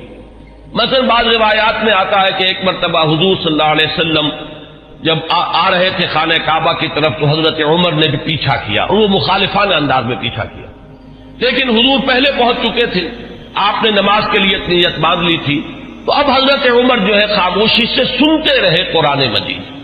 اور اس کا ان کے دل پر ایک اثر ہوا۔ انہوں نے اپنے دل میں کہا کہ یہ شخص بہت بڑا شاعر ہے، واقعہ یہ کہ یہ کلام جو یہ پڑھ رہا ہے اس وقت یہ تو بہت ہی اعلیٰ کلام ہے، بہت اونچا کلام ہے۔ تو معلوم یہ ہوا کہ کہیں نہ کہیں وہ جو ہے بیج وہ پڑھ رہا تھا۔ اسی طرح ایک رات کے وقت ایسا ہوا ہے کہ حضرت عمر کی کسی ہمشیرہ کو وہ ولادت کا مرحلہ درپیش تھا تو کسی دائی وغیرہ کی تلاش کے لیے وہ نکلے ہیں رات کو. اس وقت انہوں نے دیکھا کہ حضور اور آپ کے ساتھ چند اور لوگ ہیں جو کھڑے ہیں اور نماز پڑھ رہے ہیں. تو خانہ کعبہ کے پردوں میں چھپ کر آپ نے پھر حضرت عمر نے اس وقت وہ سنا کہ یہ کیا پڑھ رہے ہیں, اور اس سے بھی ان کا کہنا یہ ہے کہ میرے دل کے اندر ایک کشمکش شروع ہو چکی تھی. یہ بات جو ہے نفسیاتی اعتبار سے سمجھ میں آتی ہے. بسا اوقات ایسا ہوتا ہے کہ ایک شخص کے اوپر ایک کسی حقیقت کا انکشاف ہو رہا ہے تدریجاً, لیکن ابھی وہ جو پچھلی عصبیتیں ہیں اپنے آبائی عقائد یا اپنے آبائی دین کے ساتھ جو ایک جذباتی تعلق ہے وہ ابھی اتنا مضبوط ہے کہ ریزسٹ کر رہا ہے, اندر ہی اندر وہ کشمکش جو ہے وہ جاری ہے. لیکن ان روایات سے یہ معلوم ہوتا ہے کہ وہ واحد واقعہ نہیں ہے جو اس وقت ہوا, بلکہ یہ کشمکش ہو رہی تھی. وہ آخری بات جو ہے جسے میں تشبیہ کہا کرتا ہوں کہ غبارے کو پھاڑنے والی چیز جو ہے وہ تو وہی واقعہ ہے کہ جو حضرت فاطمہ کے ساتھ یعنی ان کے ہمشیرہ کے ساتھ پیش آیا ہے, ان کے اور ان کے بہنوئی اور بہن کے مابین, کہ حضرت عمر تو نکلے تھے فیصلہ کر کے کہ بس اب تلوار ننگی لے کر کہ حضور کا میں خاتمہ کر کے گھر واپس آؤں گا اور جو ہونا ہے ہو لے. لیکن یہ کہ یہ جو کلکل ہو رہی ہے اور یہ جھگڑا جو قریش کے اندر ہو گیا ہے, گھر گھر جو ہے فساد ہے, باپ بیٹے سے جدا ہو رہا ہے, بھائی بھائی سے کٹ گیا ہے, بیوی شوہر سے علیحدہ ہو رہی ہے, تو یہ فساد ہم کب تک برداشت کریں گے؟ تو جو اس فساد کا سبب ہے اس کو ختم کر دیا جائے, پھر دیکھا جائے گا جو ہوگا. یہ جو میں کہہ رہا ہوں جو دیکھا جائے گا جو ہوگا اس میں بھی جب تک قبائلی پس منظر سامنے نہ ہو یہ بات سمجھ میں نہیں آئے گی کہ جو چیز انہیں روک نہیں تھی حضور کے خلاف اقدام کرنے پر قریش کو, کفار قریش کو, وہ یہی بات تھی کہ حضور کا جو گھرانہ ہے بنی ہاشم وہ حضور کے پشت پر تھا, اور قبائلی زندگی میں یہ ہوتا ہے کہ اب عقیدہ جو ہے بہرحال بنو ہاشم کے فرد ہے اور خاندان کی حمایت حاصل ہے. اگر حضور کے خلاف کوئی اقدام کرتے تو بنو ہاشم ان کی مدافعت میں اور ان کے ساتھ جو ہے میدان میں آ جائیں گے. نتیجہ یہ نکلے گا کہ قریش کے دو گھرانے آپس میں ٹکرا جائیں گے, یا قریش کے مابین جو ہے ان کے اپنے اندر جو ہے ایک کشمکش شروع ہو جائے گی. اور یہ چیز جو ہے جیسے کہ ایک عام محاورہ بھی ہے کہ house divided amongst itself can not stand. تو ہمیں جو مقام حاصل ہے پورے عرب میں, جو سیادت اور قیادت اور چودراہٹ ہماری چل رہی ہے, اگر ہم آپس میں لڑ پڑے تو پھر وہ ہماری قیادت اور سیادت جو ہے چودراہٹ وہ ختم ہو جائے گی. یہ روک تھا قریش, جو کفار قریش ہے ان کے راستے میں یہ رکاوٹ تھی کہ حضور کے خلاف کوئی اقدام نہیں کر رہے. بالآخر حضرت عمر نے طے کیا اب جو ہو سو ہو, اب تو میں یہ کام کر کے رہوں گا. اس وقت وہ چلے ہیں, لیکن یہ کہ درمیان میں بعض روایات میں نام آتا حضرت حذیفہ رضی اللہ تعالی عنہ, اور غالباً یہ ابو سفیان کے بیٹے ہیں جو ایمان لا چکے تھے. حضرت عمر کو معلوم نہیں تھا. انہوں نے جب دیکھا کہ تیور جو ہے بہت ہی اس وقت عمر کے بدلے ہوئے ہیں, پوچھا کیا معاملہ ہے؟ کہ میں جا رہا ہوں کہ آج تو بس فیصلہ چکا کے آؤں گا اور محمد کو میں قتل کر دوں گا صلی اللہ علیہ وسلم. انہوں نے بڑی حکمت سے کام لے کر رخ موڑ دیا کہ تم پہلے اپنے گھر کی خبر تو لو, تمہاری بہن اور تمہارے بہنوں ایمان لا چکے. اب جو جلال کا عالم ہوا ہوگا عمر کا رضی اللہ تعالی عنہ, اس کا آپ اندازہ کیجئے جس قدر غضبناک ہو کر وہ گئے ہیں. اور دروازہ جو ہے وہ دھڑدھڑایا تو وہ اندر اس وقت جو ہے حضرت خباب بن الارت آئے ہوئے تھے رضی اللہ تعالی عنہ, اور وہ انہیں سورہ طٰہٰ ابھی نازل ہوئی تھی تو میاں بیوی جو ہے حضرت سعید ابن زید اور فاطمہ بنت خطاب جو ان کی زوجہ ہے حضرت سعید کی, انہیں وہ سورہ طٰہٰ پڑھا رہے تھے. تو اسی میں یہ پہنچ گیا, اندازہ ہو گیا عمر ہے, تو انہوں نے چھپایا حضرت خباب کو تو کہ ان کے تو آتے ہی شاید سر ہی قلم کر دے. میں تو پھر بھی بہن ہوں, اور یہ شوہر جو ہے نہ صرف یہ کہ بہنوئی ہے بلکہ چچا زاد بھائی ہے, اس لیے کہ حضرت عمر کے والد خطاب اور دادا نفیل ہی کے بیٹے تھے حضرت زید. میں حضرت اس لیے کہہ رہا ہوں اگرچہ وہ حضور پر وحی کے آغاز سے پہلے جو ہے ان کا انتقال ہو گیا, لیکن موحد کامل تھے وہ, اور ان کے بیٹے حضرت سعید. تو یہ چچا زاد بھائی ہیں آپس میں, تو چچا زاد بھائی بھی ہے بہنوئی بھی ہے, تو کچھ نہ کچھ پاس تو کرے گا. لیکن یہ کہ خباب بن الارت رضی اللہ تعالی عنہ اس کا تو جو ہے سر قلم کر دیتے حضرت عمر. لیکن یہ کہ بہرحال اس کے بعد جو واقعہ وہ آپ نے اکثر نے سنا ہوگا, مارنا شروع کیا, بہنوئی کو مارا, لہو لہان کر دیا. بہن آئی ہے درمیان میں, اس کے ایک تھپڑ زور کا مارا ہے کہ پورا چہرہ جو ہے وہ خون سے آلودہ ہو گیا. اس حالت میں انہوں نے پھر جو ایک عزیمت کا اظہار کیا ہے کہ عمر چاہے تم ہمیں جان سے مار دو, لیکن یہ کہ اب یہ دین جو ہم نے اختیار کیا ہے, جس حق کا دامن ہم نے تھاما ہے, اب ہم اسے اپنے ہاتھ سے دینے کے لیے تیار نہیں. اس وقت اصل میں وہ آخری ضرب جس کو میں کہتا ہوں وہ آخری ضرب اس وقت لگی ہے حضرت عمر کے دل پر، اور انہوں نے پھر یہ پوچھا کہ کیا پڑھ رہے تھے، مجھے بتاؤ تم وہ کلام کون سا ہے. اب حضرت فاطمہ کی جرأت دیکھیے رضی اللہ تعالی عنہ، ان کا کہ نہیں تم نجس ہو، مشرک ہو، پہلے تم پاک ہو تب لا یمسہ الا المطہرون. ان روایات میں یہ الفاظ آئے ہیں کہ استدلال کیا ہے اسی آیت سے حضرت فاطمہ نے کہ یہ کلام وہ کلام ہے سورہ واقعہ میں جو آیات آئی ہیں کہ انہ لقرآن کریم فی کتاب مکنون لا یمسہ الا المطہرون، اسے ہاتھ نہیں لگا سکتے. تو وہ صحیفے تھے اور آگ سے تھے کچھ جن پر لکھی ہوئی تھی سورہ طٰہٰ. انہوں نے غسل کیا اور پھر وہ جیسے جیسے پڑھتے گئے معلوم ہوا کہ وہ حجابات جو رہے سہے تھے وہ بھی اترتے چلے گئے، تانا بانا جو ہے دل دھلتا چلا گیا. اور وہ پھر اس کے بعد حاضر ہوئے ہیں تو دروازے پر بیت ارقم میں جہاں حضور اس وقت مقیم تھے، دروازے پر حضرت حمزہ کا نام بھی آتا ہے کہ حضرت حمزہ بھی وہاں پہرے پر تھے جبکہ حضرت عمر پہنچے ہیں. لیکن یہ کہ پھر وہ ایمان لائے. تو یہ واقعہ جو ہے اور حضرت عمر کے مزاج کے بارے میں، یہ صدیقین اور شہداء اور ان کے خاص مزاج، یہ میں تفصیلاً پہلے بیان کر چکا ہوں، اس لیے اسے نہیں دہرا رہا.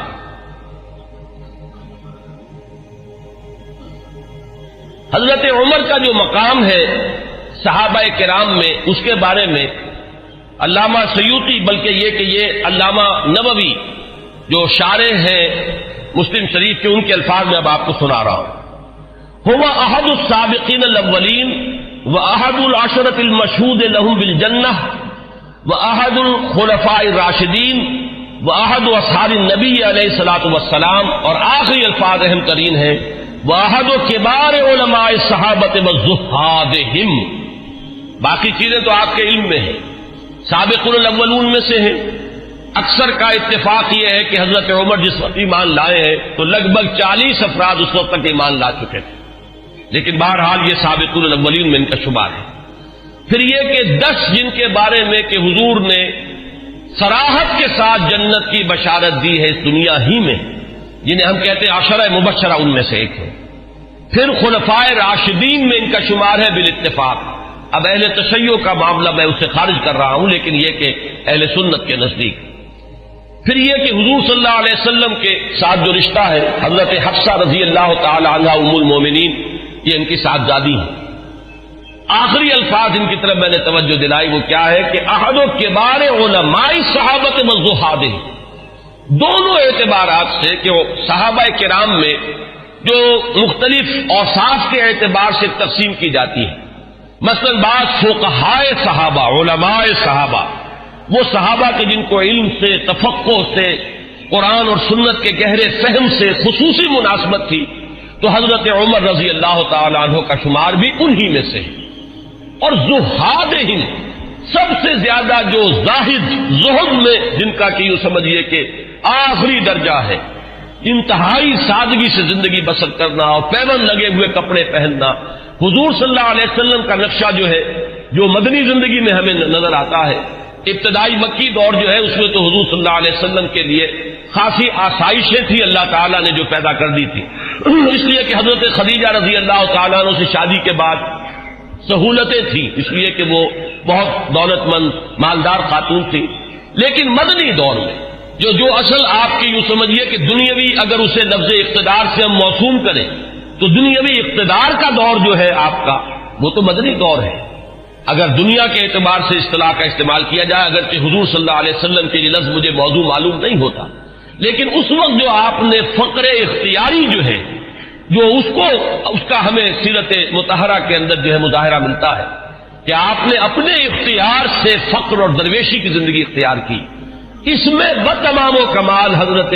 عمر فاروق اور حضرت ابوبکر صدیق رضی اللہ تعالی عنہما، یہ دونوں بھی بالکل عکس کامل نظر آتے ہیں حضور صلی اللہ علیہ وسلم کے اس زہد کا. تو وہ صحابہ کرام میں سے علماء اور فقہاء میں بھی چوٹی کے جو ہے ان میں ان کا شمار ہے. حضرت علی ان میں ہے، حضرت عائشہ ان میں ہے، مختلف جو ہے یہ حضرات ہیں، ان میں حضرت عمر ہے. پھر زہاد میں بھی جو سب سے زیادہ فقراء صحابہ کا جو نقشہ تھا، حضرت عمر نے اپنے اختیار سے وہی نقشہ اپنی زندگی میں اختیار کیا. کل 539 احادیث ہیں جو حضرت عمر سے مروی. لیکن جو خاص بات نوٹ کرنے کی ہے کہ ان سے جو اجلہ صحابہ ہیں، جلیل القدر صحابہ، حضرت عثمان نے ان سے روایت کی، حضرت علی نے ان سے روایت کی، حضرت طلحہ نے ان سے روایت کی، سعد بن ابی وقاص نے ان سے روایت کی، عبد الرحمن ابن عوف ان سے روایت کرنے والے ہیں، ابن مسعود، حضرت ابو ذر، عمرو ابن عبسہ اور ان کے بیٹے خود حضرت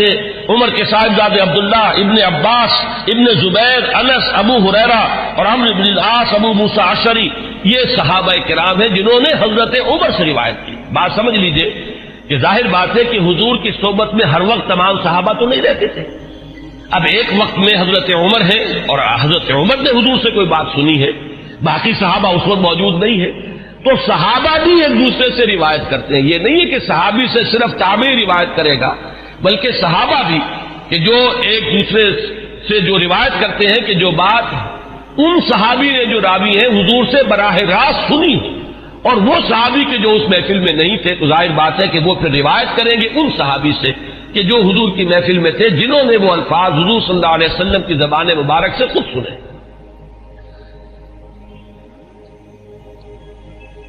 دو روایات اب میں آپ کو سنا رہا ہوں حضرت عمر کے اسلام کے ضمن میں جو حضور کی دعا منقول ہے۔ ایک دعا جو ہے اس میں مشہور ہے، عام طور پر حضرت عمر کے موضوع پر، سیرت کے موضوع پر جو تقریریں آپ نے سنی ہوں گی ان میں آپ کی سننے میں آئی ہوگی، ایک دوسری ہے وہ بھی میں چاہتا ہوں کہ آج آپ سن لیں۔ پہلی روایت امام ترمذی رحمۃ اللہ علیہ لائے ہے اور اس کے راوی حضرت عبداللہ ابن عمر ہے رضی اللہ تعالی عنہما، ان النبی علیہ الصلوۃ والسلام قال، حضور صلی اللہ علیہ وسلم نے فرمایا، اللہم اعز الاسلام باحب هذین الرجلین الیک، بعمر بن الخطاب او بابی جہل بن ہشام، اور اسی روایت کو طبرانی نے حضرت ابن مسعود اور حضرت انس رضی اللہ تعالی عنہما سے روایت کیا۔ گویا کہ یہ تین روایتیں ہیں، لیکن یہ کہ سند کے اعتبار سے جو حضرت امام ترمذی کی روایت ہے وہ چونکہ اونچی ہے لہذا متن اس کا دیا ہے، باقی یہ روایت جو ہے طبرانی لائے ہیں حضرت عبداللہ ابن مسعود سے اور حضرت انس سے رضی اللہ تعالی عنہما کہ اے اللہ ان دو اشخاص میں سے جو تجھے محبوب ہو اس کے اسلام کے ذریعے سے اسلام کو عزت عطا فرما۔ کون ہے وہ دو اشخاص؟ حضرت عمر رضی اللہ تعالی عنہ، عمر بن الخطاب اور عمرو بن ہشام۔ ابو جہل اس کی اصل میں کنیت ہے، نام اس کا عمرو تھا، یہ عمر ہے وہ عمرو ہے۔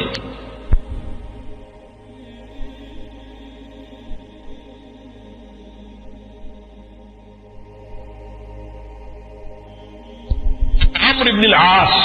واو آئے گا اس میں، لیکن وہ عمرو نہیں ہے بلکہ عمرو ہے، عمرو بن العاص۔ یہ عمرو بن ہشام تھا۔ میں اس سے پہلے بیان کر چکا ہوں کہ حضور نے ان دونوں کو کیوں سامنے رکھا، یہ ذہن میں رکھیے،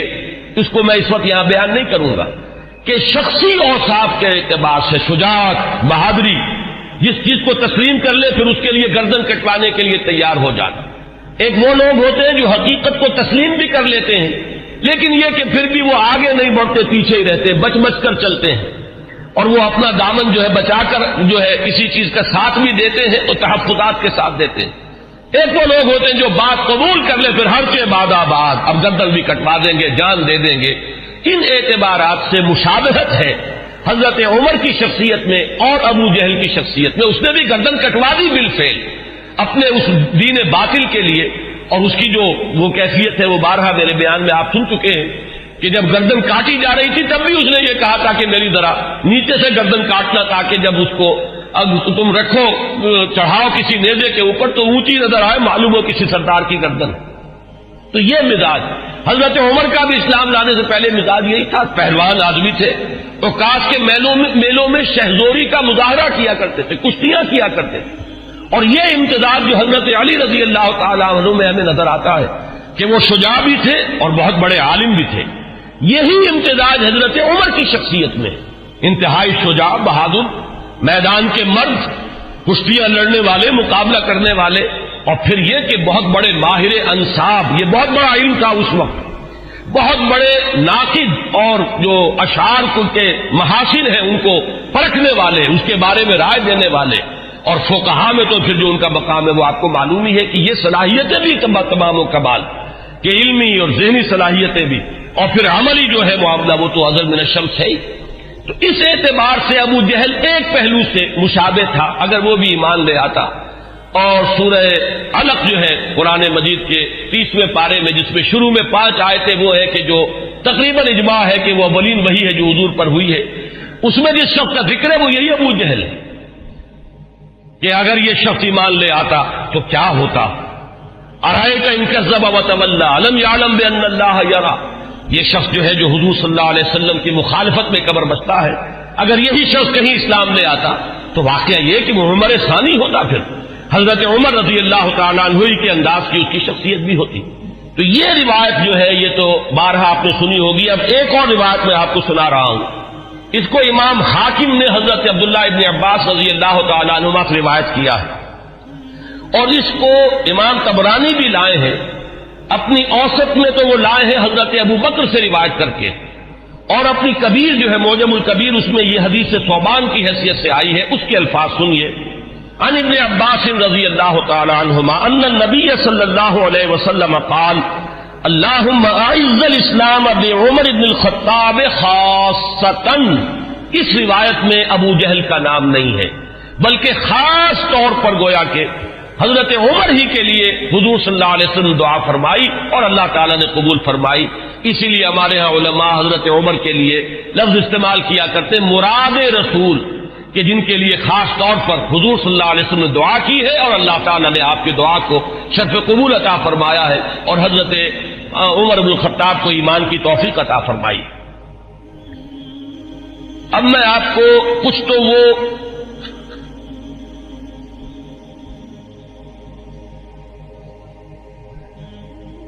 اس سے پہلے کہ میں حضور صلی اللہ علیہ وسلم نے جو مناقب بیان فرمائے ہیں حضرت عمر کے وہ بیان کروں، چند اقوال بعض صحابہ کے۔ اخرج ابن سعد عن ذکوان قال قلت لعائشہ من سمى عمر الفاروق قالت النبی صلی اللہ علیہ وسلم۔ یہ ابن سعد طبقات ابن سعد کی روایت ہے ذکوان سے، وہ کہتے ہیں کہ میں نے حضرت عائشہ ام المومنین عائشہ صدیقہ رضی اللہ تعالیٰ عنہ سے سوال کیا، یہ لفظ فاروق حضرت عمر کے نام کا جز کیسے بن گیا؟ کس نے نام رکھا فاروق حضرت عمر کا؟ حضرت عائشہ نے فرمایا خود حضور نے صلی اللہ علیہ وسلم۔ اس کی وجہ کیا ہے اگلے اقوال میں وہ آ جائے گی کہ جب حضرت عمر ایمان لائے ہیں تو پہلا شخص جس نے اپنے ایمان کا برملا اعلان کیا ہے اور جا کے نماز پڑھی ہے خانہ کعبہ میں کھلم کھلا، وہ حضرت عمر ہے۔ گویا کہ انہوں نے حق و باطل کے مابین ایک حد فصل قائم کر دی، یا یوں کہیے کہ 2 ادوار ہیں مکی دور میں، ان 2 ادوار میں حد فاصل ہے، فرق کر دینے والے حضرت عمر ہے۔ باقی بات صحابہ کے اقوال میں آپ کو اور سنا رہا ہوں تاکہ ان کی بھی آپ کے سامنے جو کنٹینٹ ہے واضح ہو جائے۔ واخرج ابن ماجہ والحاکم عن ابن عباس رضی اللہ عنہما، امام ابن ماجہ یہ تو آپ کو معلوم ہے کہ صحاح ستہ میں شامل ہے، اور امام حاکم نے روایت کیا ہے حضرت عبداللہ ابن عباس رضی اللہ تعالی عنہما سے، قال وہ فرماتے ہیں لما اسلم عمر رضی اللہ عنہ نزل جبرائیل فقال یا محمد صلی اللہ علیہ وسلم لقد استبشر اہل السماء باسلام عمر۔ جب حضرت عمر ایمان لائے تو حضرت عبداللہ ابن عباس فرماتے ہیں کہ حضرت جبرائیل حاضر ہوئے حضور کی خدمت میں صلی اللہ علیہ وسلم علیہ الصلوۃ والسلام، اور انہوں نے یہ فرمایا کہ اے نبی صلی اللہ علیہ وسلم آسمان والے بھی خوشیاں منا رہے ہیں عمر کے اسلام لانے سے۔ واخرج البخاری عن ابن مسعود رضی اللہ عنہ قال ما زلنا عزة منذ اسلم عمر رضی اللہ عنہ۔ حضرت ابن مسعود رضی اللہ تعالی عنہ سے روایت ہے، امام بخاری کی روایت ہے، یہ صحیح بخاری کی روایت، وہ فرماتے ہیں کہ جب ایمان لے آئے حضرت عمر تو پھر ہم پر کمزوری نہیں رہی، پھر ہم قوت والے ہو گئے، عزت والے ہو گئے۔ اب وہ بات نہیں رہی کہ ہم دبے دبے تھے، بلکہ ہماری بھی اب جو ہے ہمتیں بن گئی۔ ابن سعد کی روایت ہے طبرانی اور ابن سعد کی ابن مسعود سے رضی اللہ تعالی عنہ، یہ ان کا قول ہے، کان اسلام عمر فتحا وکانت ہجرتہ نصرا وکانت امامتہ رحمتا وَلَقَدْ رَأَيْتُنَا وَمَا نَسْتَطِيعُ أَن نُّصَلِّيَ إِلَى الْبَيْتِ حَتَّى أَسْلَمَ عُمَرُ فَلَمَّا أَسْلَمَ عُمَرُ قَاتَلَهُمْ حَتَّى تَرَكُونَا فَصَلَّيْنَا۔ حضرت عبداللہ ابن مسعود جو ہے یہ مناقب میں بیان فرما رہے ہیں، حضرت عمر کا اسلام لانا گویا کہ اسلام کی فتح تھی، ان کی ہجرت اسلام کی نصرت تھی، ان کی امامت اسلام کے حق میں رحمت تھی، اور ہم اپنے آپ کو دیکھتے تھے، یعنی ایمان لا چکے تھے لیکن ہم بیت اللہ میں نماز نہیں پڑھ سکتے تھے جب تک کہ عمر اسلام نہیں لے آئے۔ جب عمر اسلام لے آئے تو پھر انہوں نے مقابلہ کیا کفار کا، تو انہوں نے پھر ہم سے تعارض کرنا چھوڑ دیا، اب ہم نے بیت اللہ میں نمازیں پڑھنی شروع کر دی۔ یہی وہ لفظ ہے جس کی وجہ سے کہ حضرت عمر فاروق قرار پا رہے ہیں۔ واخرج ابن سعد والحاکم عن حذیفہ رضی اللہ عنہ لما اسلم عمر كان الاسلام كالرجل المقبل لا يزداد الا قربا فلما قتل عمر كان الاسلام كالرجل المدبر لا يزداد الا بعدا۔ یہ بہت ہی حکیمانہ قول ہے حضرت حذیفہ کا رضی اللہ تعالی عنہ، اور اسے امام حاکم نے اور ابن سعد نے دونوں نے روایت کیا ہے۔ یہ حضرت حذیفہ فرما رہے ہیں کہ جب حضرت عمر اسلام لے آئے تو اسلام ایک آنے والے شخص کے مانند ہو گیا کہ جو شخص آ رہا ہو وہ ہر لحظہ آپ سے قریب تر ہوتا چلا جا رہا ہے۔ گویا کہ یہ اسلام کی ترقی کا ایک اور اسلام کے اقبال کا یہ ایک کی علامت بنا ہے حضرت عمر کا اسلام لانا۔ ولما قتل عمر، اور جب عمر شہید کر دیے گئے رضی اللہ تعالی عنہ، کان الاسلام کالرجل المدبر، تو اب اسلام ایک جانے والے شخص کے مانند ہو گیا، لا یزداد الا بعدا، کہ جو جانے والا ہے وہ ہر قدم جو اٹھاتا ہے وہ ہم سے اور دور ہوتا چلا جاتا ہے۔ گویا کہ اسلام کی عزت کا جو نقطۂ عروج ہے، کلائمیکس ہے، وہ حضرت عمر کی ذات ہے کہ در حقیقت ان کے ساتھ ہی اسلام کا دور اقتدار شروع ہوا، غلبہ دور۔ وہ حدیث جو ہے بہت اہم ہے جو امام مسلم لائے ہیں حضرت ابو ہریرہ رضی اللہ تعالی عنہ سے، کہ حضور نے فرمایا بدا الاسلام غریبا وسیعود کما بدا فطوبى للغرباء۔ اسلام کا جب آغاز ہوا ہے تو وہ اجنبی سا تھا، لوگ اس کے جاننے پہچاننے والے نہیں تھے، کچھ اس کے ہمدرد و غمخوار نہیں تھے، بلکہ اصل میں تو مخالفت تھی، مقابلہ تھا۔ حضور نے فرمایا کہ اب اگرچہ دور آ گیا ہے کہ اسلام کو غلبہ حاصل ہو گیا، لیکن عنقریب اسلام پھر اسی حالت کو لوٹ جائے گا۔ تو تہنیت ہو، مبارکباد ہو، خوشخبری ہو ان لوگوں کے لیے جو جب اسلام حالت غربت کو پہنچ جائے تو وہ بھی اسلام کے دامن سے وابستہ رہے، چاہے وہ خود بھی لوگوں کے اندر جو ہے ان کو پہچانا نہ جائے، اجنبی ہو کر رہ جائیں، انہیں دقیانوسی کہا جائے، لیکن وہ اسلام کے دامن سے وابستہ رہے، ان کے لیے تہنیت اور مبارکباد ہے۔ اس حدیث میں سمجھیے تو یوں کہا جا سکتا ہے کہ حضرت عمر ہے وہ حد فاصل، کہ وہ بدا الاسلام غریباً سے اسلام کا جو دور اقتدار شروع ہو رہا ہے، غلبے کا دور، قوت اور عزت کا دور، وہ حضرت عمر کی ذات سے ہے، اور پھر جو ڈھلوان شروع ہو گئی ہے وہ بھی حضرت عمر رضی اللہ تعالیٰ عنہ کی شہادت سے۔ واخرج طبرانی عن ابن عباس رضی اللہ عنہما قال اول من جہر بالاسلام عمر بن الخطاب، سب سے پہلے جس شخص نے اسلام کا اعلان کیا علی الاعلان وہ حضرت عمر ہے۔ یہ حضرت عبداللہ ابن عباس رضی اللہ تعالیٰ عنہما کا قول ہے۔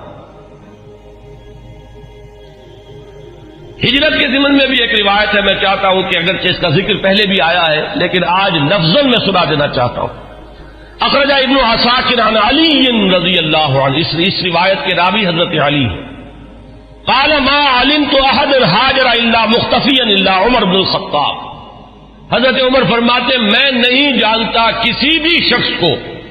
مگر یہ کہ اس نے ہجرت کی ہے خفیہ طریقے پر سوائے عمر بن الخطاب، یعنی جو بھی ہجرت کے لیے نکلتا تھا خفیہ طریقے سے نکلتا تھا، لوگوں کو معلوم نہ ہو جائے، خام خواہ راستہ روکیں گے، کوئی تکلیف پہنچائیں گے، سوائے حضرت عمر کے۔ اب آپ اس حضرت علی رضی اللہ تعالیٰ عنہ کی زبان سے حضرت عمر کی جو ہجرت ہے اس کا پورا واقعہ سنیے۔ فَإِنَّهُ لَمَّا هَمَّ بِالْهِجْرَةِ، اس لیے کہ جب حضرت عمر نے ارادہ کیا ہجرت کا، تقلد سیفہ، تو انہوں نے اپنی جو ہے تلوار جو ہے وہ لی، گردن میں ڈالی، وَتَنَكَّبَ قَوْسَهُ، اپنی کمان جو ہے وہ اپنے کندھے میں ڈالی، وَانْتَقَضَا فِي يَدِهِ أَسْهُمًا، اور اپنے ہاتھ میں تیر بھی لے لیے تیار کہ کمان سے کے ساتھ جو ہے وہ تیر جو ہے ہاتھ میں موجود ہو۔ وَأَتَى الْكَعْبَةَ، اور آئے وہ مسجد حرام میں کعبے کے پاس، وَأَشْرَافُ قُرَيْشٍ بِفِنَائِهَا، اور قریش کے بڑے بڑے سردار جو ہیں وہ کعبے کے صحن میں، یہی جس وقت مسجد حرام کہلاتی ہے، خانہ کعبہ تو وہی گھر ہے، اس کے ساتھ جو صحن ہے یہ فنا ہے اس کا صحن ہے۔ فطاف سبعا، تو 7 چکر لگائے حضرت عمر رضی اللہ تعالیٰ عنہ نے اسی کیفیت کے اندر خانہ کعبہ کے. ساتھ ہی آپ کو معلوم ہوگا اشواط ہوتے ہیں جب عمرے کے لیے یا حج کے اندر جب بھی وہ طواف کیا جاتا تو ساتھ ہے. ثم صلی رکعتین عند المقام، پھر مقام ابراہیم کے پاس آ کر پورے سکون سے 2 رکعتیں پڑھی. ثم اتی حلقہم واحد واحدۃ، پھر جو لوگ بیٹھے ہوئے تھے ایک ایک کے پاس آ کر انہوں نے کہا فقالت شاہق الوجوہ، لوگ چہرے جو ہیں وہ کملا گئے، عزت ختم ہوئی. اور اس کے بعد فرمایا من اراد ان تسکلہ امہ او یتم ولدہ او ترمل زوجتہ، جس شخص کی بھی یہ خواہش ہو کہ اسے روئے اس کی ماں اور یتیم ہو جائے اس کے بچے اور بیوہ ہو جائے اس کی بیوی، فلیلقنی وراء ھذا الوادی، تو وہ آئے اور اس وادی کے پیچھے ذرا مجھ سے مقابلہ کر لے. یہ اعلان کر کے ذرا الفاظ غور کیجئے، جس کا بھی ارادہ ہو، جو چاہتا ہو کہ اسے اس کی ماں روئے اور اس کے بچے یتیم ہو جائے اور اس کی بیویاں یا بیوی جو ہے وہ بیوہ ہو جائے، تو ذرا آ جائے میرا مقابلہ کر لے. فرمایا حضرت علی فرماتے فما تبعہ بینہم احد، ان میں سے کسی کو یہ جرأت نہیں ہوئی کہ وہ حضرت عمر کا پیچھا کرتا. اس کے بعد اب چند احادیث میں آپ کو سنا رہا ہوں جو حضرت عمر کی شان میں، اگرچہ امام سیوطی نے تو یہ بہت سے اس میں نقل کیے ہیں، لیکن میں یہ چاہتا ہوں کہ صرف صحاح کی جو روایات ہیں وہ آپ کو سناؤں. باقی یہ کہ ابن عساکر اور حاکم مختلف اور طبرانی یہ جو کتابیں حدیث کی ہیں جن کا درجہ بہرحال وہ نہیں ہے، وہ آپ میں سے جس کو بھی شوق ہوگا وہ اس کو اپنے طور پر مطالعہ کر لے گا. لیکن یہ روایات جو ہیں یہ تو متفق علیہ. اخرج الشیخان عن ابی ہریرہ رضی اللہ عنہ، اب یہ حضرت امام بخاری اور امام مسلم دونوں کی کا اتفاق ہے اس روایت پر. قال، حضرت ابو ہریرہ فرماتے ہیں قال النبی علیہ الصلوۃ والسلام، حضور صلی اللہ علیہ وسلم نے فرمایا بین انا نائم، کہ اسی اثناء میں کہ میں سویا ہوا تھا، رأیتنی فی الجنہ، میں نے اپنے آپ کو جنت میں پایا. یہ خواب کا ذکر فرما رہے ہیں حضور. فَإِذَا امْرَأَةٌ تَتَوَضَّأُ إِلَىٰ جَانِبِ قَصْرٍ، تو میں نے دیکھا کہ ایک عورت، ایک خاتون ہے، ایک بہت بڑا قصر ہے، محل ہے، اس کے ساتھ کوئی لان ہوگا، پائن باغ ہوگا، اس میں وہ وضو کر رہی ہیں. قُلْتُ لِمَنْ هَٰذَا الْقَصْرُ، میں نے پوچھا، فرشتوں سے پوچھا ہوگا آپ نے، کس کا ہے یہ محل؟ قالوا لعمر، تو مجھے بتایا گیا کہ یہ عمر کا محل ہے. فذکرت غیرتک، اب یہ بات بھی حضور فرما رہے حضرت عمر سے کہ عمر اس وقت مجھے تمہاری غیرت کا احساس ہوا کہ گویا کہ وہ تمہاری زوجہ ہیں جنت میں جن کو میں نے دیکھا، تو مجھے اندازہ ہوا تمہاری تو بڑی غیرت ہے تمہاری طبیعت میں کہ میں نے تمہاری بیوی کو دیکھا اس وقت. تو حضرت فَلَّيْتُ مُدْبِرًا، تو میں تمہاری غیرت کا خیال کر کے فوراً وہاں سے ہٹ گیا. فبکا عمر، حضرت عمر اس پر رو پڑے. وقال علیک غار یا رسول اللہ، تو انہوں نے فرمایا کہ حضور کیا میں آپ سے غیرت کروں گا؟ کیا اس کا کوئی امکان ہے کہ میری غیرت جو ہے وہ آپ کے معاملے کے اندر اس طریقے سے جاگے؟ بہرحال اس حدیث نے حضرت عمر کا جو مقام ہے اس کو واضح کیا. پھر سنیے، اخرج الشیخان عن ابن عمر ان رسول اللہ صلی اللہ علیہ وسلم قال، یہ بھی متفق علیہ روایت ہے. حضور نے فرمایا بین انا نائم شربت، میں ایک سویا ہوا تھا، خواب ہی میں نے پیا، یعنی اللبن، کیا پیا؟ دودھ پیا. حتی انظر الری یجری من اسفاری، اتنا پیا کہ وہ جو اس کے تر و تازگی اس سے پیدا ہوئی، میں نے محسوس کیا کہ اس کا اثر میرے ناخونوں تک پہنچ گیا. وہ تازگی جو ہے یا وہ قوت جو حاصل ہوئی اس سے وہ میرے ناخونوں سے ٹپک رہی ہے، بہہ رہی ہے. ثم ناولتہ عمر، پھر میں نے وہ پیالہ جو ہے وہ عمر کو دے دیا. قالوا فما اولتہ یا رسول اللہ، صحابہ نے پوچھا حضور آپ نے اس خواب کی کیا تعبیر کی؟ قال العلم، حضور نے فرمایا وہ پیالہ وہ علم کا پیالہ ہے جس سے میں نے سیر ہو کر پیا، اور پھر میں نے وہ پیالہ عمر کے حوالے کر دیا اور اس نے اس سے پیا. پھر سنیے تیسری حدیث، اخرجہ الشیخان، پھر اس حدیث کے راوی بھی دونوں ہیں امام بخاری امام مسلم. عن ابی سعید الخدری رضی اللہ عنہ، حضرت ابو سعید خدری فرماتے ہیں قال سمعت النبی صلی اللہ علیہ وسلم، حضور صلی اللہ علیہ وسلم سے میں نے خود سنا، یقول، یہ فرماتے ہوئے بین انا نائم رأیت الناس عرضوا علی وعلیہم قمص، میں سویا ہوا تھا، میں نے دیکھا بہت سے لوگ میرے سامنے پیش کیے گئے، انہوں نے قمیصیں پہنی ہوئی ہیں لیکن ان قمیصوں کا سائز جو ہے بڑا مختلف ہے۔ فَمِنْهَا مَا يَبْلُغُ الصُّدَى، ان میں سے کچھ ایسے بھی تھے کہ جن کی قمیضیں صرف سینے تک پہنچتی تھیں۔ وَمِنْهَا مَا يَبْلُغُ دُونَ ذَلِكَ، بہت سے ایسے تھے جن کی قمیضیں لمبی تھیں، اس سے زیادہ تھیں۔ وَعُرِضَ عَلَيَّ عُمَرُ، اور اب میرے سامنے عمر کو پیش کیا گیا۔ وَعَلَيْهِ قَمِيصٌ يَجُرُّهُ، ان پر اتنی لمبی قمیص تھی، اتنی لمبی قمیص پہنی ہوئی تھی، زیب تن کیے ہوئے تھے کہ وہ اسے گھسیٹ رہے تھے، یعنی وہ پیچھے پیچھے جو ہے، جیسے کہ پچھلے زمانے کے اندر بادشاہوں کا رواج ہوتا تھا ان کے، اور یہ ہمارے ہاں بھی جو جانگلیوں میں آپ نے دیکھا ہوگا تہمت جو ہے وہ زمین میں گھسٹتا ہوا چلے اپنے فخر اور غرور کے اظہار کے لیے، وہ نقشہ جو ہے کہ وہ اپنے اس قمیص کو گھسیٹ رہے ہیں۔ قالا، تو لوگوں نے پوچھا، قالوا فما اولتہ یا رسول اللہ، حضور آپ نے اس کی کیا تعبیر فرمائی؟ قالا دین، حضور نے فرمایا دین ہے یہ۔ لوگوں کے حصے میں دین کے مختلف حصے آئے ہیں، کسی کے پاس بہت ہے، کسی کے پاس کم ہے، کسی کے پاس زیادہ ہے۔ حضرت عمر رضی اللہ تعالی عنہ کو اللہ تعالی نے دین کی دولت سے جس درجے سرفراز فرمایا وہ اس حدیث میں اس تمثیل سے واضح ہوئی۔ پھر سنیے، یہ بھی پھر متفق علیہ روایت ہے۔ یہ میں چاہتا ہوں کہ آپ حضرات کے سامنے یہ چیزیں آئیں تو اس پوری سند کے ساتھ آئیں، کس درجے کی یہ روایات ہے، یہ کہانیاں نہیں ہیں، یہ صرف زور خطابت نہیں ہے کہ جو لوگ اپنے انداز کے اندر آپ حضرات کے سامنے بیان کرتے ہو، بلکہ یہ کہ یہ حقائق ہیں وہ کہ جو ہمارے ہاں مستند ترین، اب ظاہر بات ہے کہ قرآن کے بعد مستند ترین ہمارے ہاں تو یہی دو کتابیں ہیں، صحیحین، صحیح بخاری اور صحیح مسلم، اس میں کسی کو بھی اہل سنت میں کسی شک و شبے کی گنجائش نہیں، اور ان کی یہ متفق علیہ روایات ہے۔ اس کے راوی حضرت سعد بن ابی وقاص رضی اللہ تعالی عنہ قال قال النبی علیہ الصلوۃ والسلام یا ابن الخطاب، حضرت سعد بن ابی وقاص فرماتے ہیں کہ حضور صلی اللہ علیہ وسلم نے فرمایا، اے خطاب کے بیٹے رضی اللہ عنہ،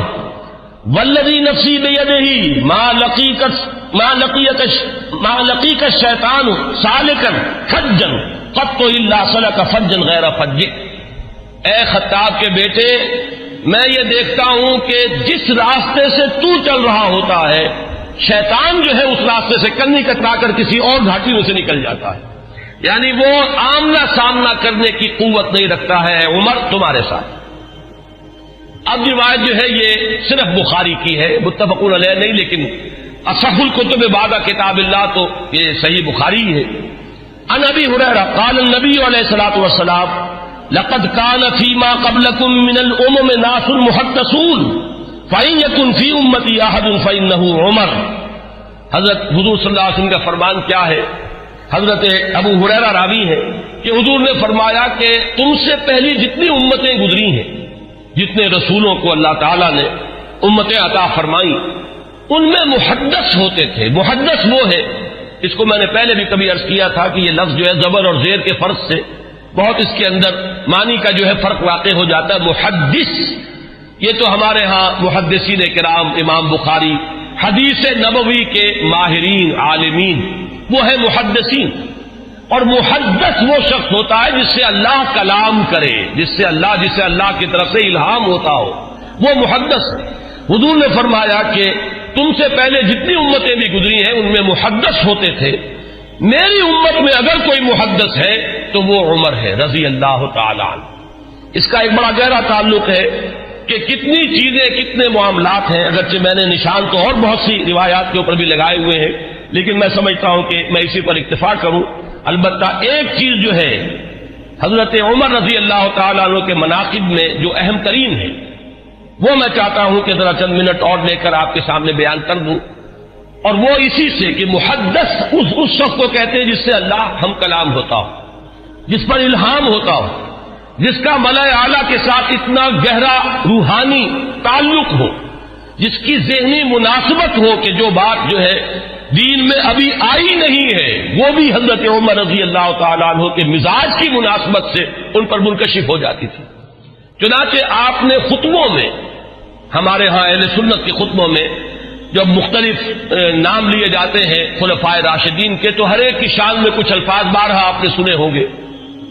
چنانچہ حضرت ابوبکر کے بارے میں الفاظ آتے ہیں کہ تمام لوگوں میں انبیاء کے بعد بالاتفاق جو افضل ترین انسان ہے وہ حضرت ابوبکر ہے.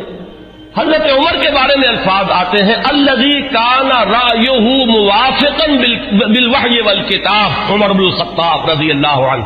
اس میں چونکہ کچھ قافیہ بھی ملانے کی جن حضرات نے بھی یہ خطبہ مرتب کیا ہے، تو عربی زبان میں چونکہ اس کی بھی ایک اہمیت ہے، صوتی آہنگ ہوتا ہے، تو کچھ قافیے بھی ملائے گئے ہیں.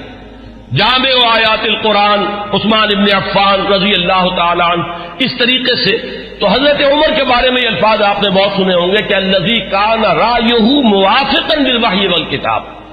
وہ شخص کے جس کی رائے وحی اور کتاب کے موافق تھی. میں نے ایک مرتبہ یہ عرض کیا تھا اور آج پھر جسارت کر رہا ہوں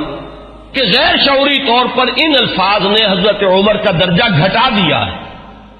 اس لیے کہ یہ شان تو ہر صحابی کی ہے. ہو ہی نہیں سکتا کہ وحی اور کتاب کے موافق ان کی رائے نہ ہو. جب وحی اور کتاب آ گئی تو اب کسی صحابی کی یہ شان ہے ہی نہیں. جیسے کہ قرآن مجید میں فرمایا گیا کہ ما کان لمؤمن ولا مؤمنۃ اذا قضى الله امرا ان يكون لهم الخيرة في امره. جب اللہ اور اس کے رسول کی طرف سے کوئی فیصلہ صادر کر دیا جائے پھر کسی مومن اور مومنہ کے لیے یہ ممکن ہی نہیں ہے کہ اس کے بعد بھی وہ کوئی اپنا اختیار سمجھے اور اپنی کوئی رائے علیحدہ رکھے. تو اس حد تک تو حضرت عمر کی بات بھی اگر ہے تو وہ تو تمام صحابہ کے ساتھ ہے. اصل شان تو یہ ہے کہ الذی کان الوحی والکتاب موافقا برائیہ. حضرت عمر کی شان یہ ہے کہ وحی اور کتاب نازل ہوئی ہے ان کی رائے کی موافقت میں. ایک رائے ان کی طرف سے پہلے آئی ہے اور کلام اللہ میں وہ حکم اس کے مطابق نازل ہو گیا ہے. ظاہر بات ہے کہ اس کا سبب نزول یہ نہیں ہے کہ حضرت عمر نے یہ فرمایا معاذ اللہ، لیکن یہ کہ وہ موافقت نزول سے قبل کی مناسبت، وہ ذہنی اور باطنی اور روحانی اور قلبی جو مناسبت حضرت عمر کو حاصل تھی اس حقیقت کے ساتھ، اس کی وجہ سے جو بات آپ کے ذہن میں آتی تھی اسی کے مطابق قرآن مجید میں پھر حکم نازل ہو جاتا تھا. امام عبداللہ شیبانی نے 21 اس کی مثالیں دی ہیں، جس کو کہ یہاں اس وقت جو ہے میں ظاہر بات ہے کہ نقل نہیں کر سکتا. ان میں سے 5-6 جو بہت اہم ہیں وہ میں گنوا رہا ہوں. سب سے پہلی بات یہ کہ حضرت عمر نے یہ فرمایا تھا، عرض کیا تھا حضور صلی اللہ علیہ وسلم سے لَاتَّخَذْنَا مِن مقام ابراہیم مصلی. حضور کیا ہی اچھا ہو اگر ہم مقام ابراہیم کو اپنی جائے نماز بنائیں، ہم یہاں پر نماز ادا کیا کریں. فنزلت، اور اس کے بعد یہ آیت نازل ہو گئی وَاتَّخِذُوا مِن مقام ابراہیم مصلی. یہ الفاظ جو ہے تقریباً بالکل وہی ہے کہ جو الفاظ حضرت عمر نے اپنے قول میں استعمال کیے تھے بالکل اسی کے مطابق یہ وحی نازل ہوئی. اسی طرح دوسری بات حضرت عمر ہیں جنہوں نے حضور صلی اللہ علیہ وسلم سے فرمایا، عرض کیا تھا یا رسول اللہ يدخل على نسائك البر والفاجر فلو امرتهن ان يحتجبن، کہ حضور آپ کے گھروں میں مومن بھی آتے ہیں، منافق بھی آ جاتے ہیں، نیک بھی آتے ہیں اور فاجر قسم فاسق قسم کے لوگ بھی آ جاتے ہیں، تو کیا ہی اچھا ہو اگر آپ اپنی ازواج کو پردے کا حکم دیں. فنزلت آیت الحجاب، اس کے بعد جو ہے وہ حجاب والی آیت نازل ہو گئی. نمبر 3 وَاجْتَمَعَ نِسَاءُ النَّبِيِّ علیہ الصلوۃ والسلام فی الغیرہ. قلت، حضرت عمر یہ فرماتے ہیں کہ جب حضور صلی اللہ علیہ وسلم کی ازواج مطہرات نے وہ ایک ایکا کر لیا تھا، یہ واقعہ ہے جو آتا ہے سیرت میں، حضور صلی اللہ علیہ وسلم سے نان نفتے کے مطالبے کے لیے کہ کچھ ہمارا بھی جو ہے روزینہ بڑھا دیا جائے، کچھ ہمارے لیے بھی وسعت ہو جانی چاہیے. جیسے حضرت فاطمہ حاضر ہوئی تھی حضور کی خدمت میں کہ اب تو عام لوگوں کے گھروں کے اندر جو ہے بڑی خوشحالی ہے تو مجھے بھی کوئی کنیز یا غلام عنایت ہو جائے. اسی طرح ازواج مطہرات کا معاملہ ہے، انہوں نے بھی اسی دلیل سے کہ اب تو عام لوگوں کے گھروں کے اندر بڑی خوشحالی ہو گئی ہے تو کچھ نہ کچھ ہمیں بھی وسعت اور کشادگی کا انتظام کر دیا جائے. تو جب یہ معاملہ ہوا تو حضرت عمر نے یہ کہا تھا، جو الفاظ فرمائے تھے اس کے مطابق وہ آیت نازل ہوئی عَسَىٰ رَبَّهُ إِن طَلَّقَكُنَّ أَن يُبْدِلَهُ أَزْوَاجًا خَيْرًا مِنكُنَّ. یہ تیسری مثال ہے. چوتھی مثال، بدر کے اسیروں کے ضمن میں جب مشورہ ہوا حضرت عمر کی رائے یہ تھی کہ ان سب کو قتل کیا جائے. نہ صرف یہ کہ قتل کیا جائے بلکہ جو بھی رشتہ دار ہو کسی اسیر کا مسلمانوں میں سے قریب ترین رشتہ دار وہ اپنے ہاتھ سے اسے قتل کرے. اگرچہ حضور صلی اللہ علیہ وسلم پر تو آپ کو معلوم ہے کہ غلبہ تھا، رافت، رحمت، شفقت، نرمی. اسی لیے قرآن مجید میں 2 جگہ وہ آیت نازل ہوئی ہے کہ حضور سے فرمایا اللہ نے کہ نبی آپ کی نرمی کے یہ لوگ حقدار نہیں ہیں، یہ کفار اور منافقین، آپ کی نرمی اہل ایمان کے حق میں ہو تو کیا کہنے ہیں، مطلوب ہے، لیکن یہ آپ کی اس نرمی سے جو بیجا فائدہ اٹھا جاتے ہیں کفار و منافقین، تو ذرا آپ اپنی طبیعت میں ان کے لیے سختی پیدا کیجیے۔ یا ایھا النبی جاہد الکفار والمنافقین واغلظ علیہم، دو جگہ پر یہ آیت آئی ہے، سورہ تحریم میں بھی ہے، سورہ توبہ میں بھی ہے۔ تو وہی بات جو ہے یہاں پر ہوئی تھی کہ حضور کی طبیعت میں بھی غلبہ تھا، اور حضرت ابوبکر انتہائی رقیق القلب، حضور صلی اللہ علیہ وسلم کی سیرت کے اس اعتبار سے عکس کامل، وہی شفقت اور رحمت، ارحم امتی بے امتی ابوبکر واشدہم فی امر اللہ عمر،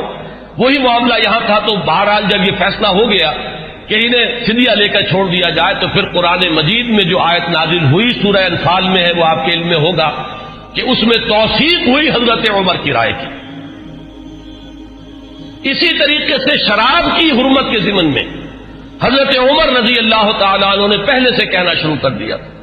اور بار بار وہ دعا کرتے تھے، اللہ اس شراب کے ضمن میں تو آخری اور حتمی اور جو فیصلہ کن حکم ہے وہ نازل فرما دے۔ تو اس کے بعد اللہ تعالیٰ نے اس کی آخری حرمت کا جو ہے وہ فیصلہ فرمایا، اس کی جو آیت جو ہے وہ نازل ہوئی۔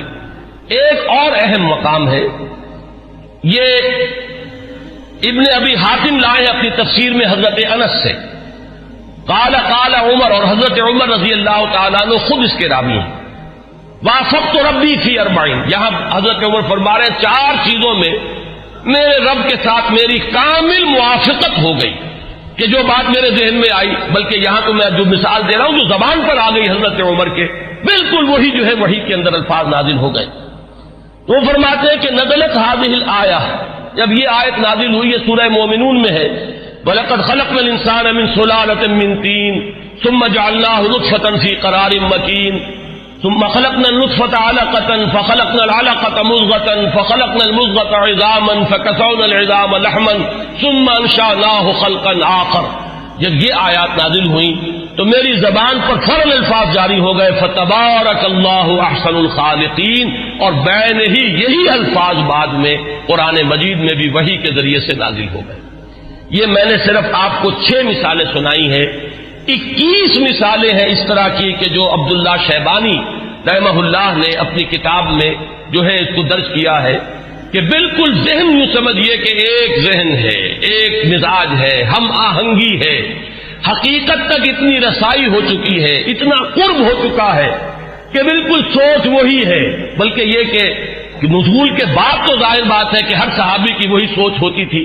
لیکن یہ ہے کہ پہلے سے ذہن کا اس درجے ہم آہنگی اختیار کر لینا، یہ حضرت عمر رضی اللہ تعالیٰ عنہ کے مناقب میں سے یہ بھی ایک بہت اہم پہلو ہے۔ آج اسی پر اتفاق کر رہا ہوں۔ آئندہ کے بارے میں میرا ایک خیال ہے، جمعے کی ان تقاریر کے ضمن میں ایک رہتا ہے مسئلہ کہ اب کس موضوع کو اختیار کیا جائے۔